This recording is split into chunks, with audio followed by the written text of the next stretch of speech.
Hazak Baruch Rabotai. Besorot Tovot, aujourd'hui on est le 27 dans le mois d'Adar. Il nous reste encore 2-3 jours avec les poissons. Et après on passe à quoi? Si Dieu veut, au mois de Nissan. Quel signe? Personne n'est né le mois de Nissan? Non, c'est pas la galette. Quel signe c'est Nissan? Talé, je sais pas comment on dit. Bélier en français? Le taureau. Le taureau, Non, c'est bientôt. bélier, ouais. Bélier. Donc on est dans les animaux. On va essayer de profiter à tirer un grand message des animaux. Car tous les matins on dit Everas Kanamer, Kalkanesher sera fort comme un tigre, Kanamer léger comme un aigle, etc. Mais aujourd'hui, on va parler d'un animal, un oiseau très spécial. En hébreu, il porte un nom qui s'appelle Hassida. En français, ils m'ont dit la cigogne. C'est ça? Ouais, la cigogne. En hébreu, elle a le meilleur nom possible. C'est quoi quelqu'un qui est Hassid? Hassid, c'est mieux que Tzadik. Ça veut dire top niveau. Hassida, elle doit avoir des qualités de folie. Et elle dit la Gemara justement, pourquoi elle porte son nom Hassida?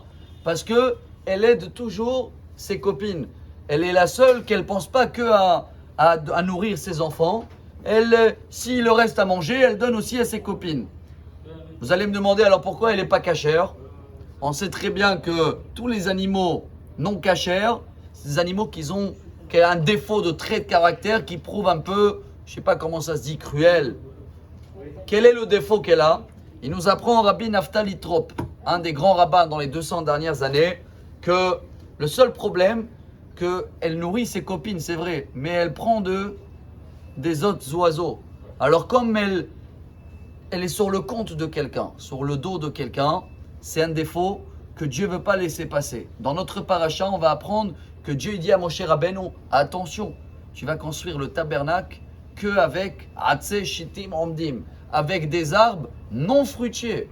Jamais, le Midrash il dit, jamais que quelqu'un il va construire sa maison ou quelque part et il va enlever un arbre fruitier, il va enlever la vie pour construire quelque chose. Pas possible, chers amis.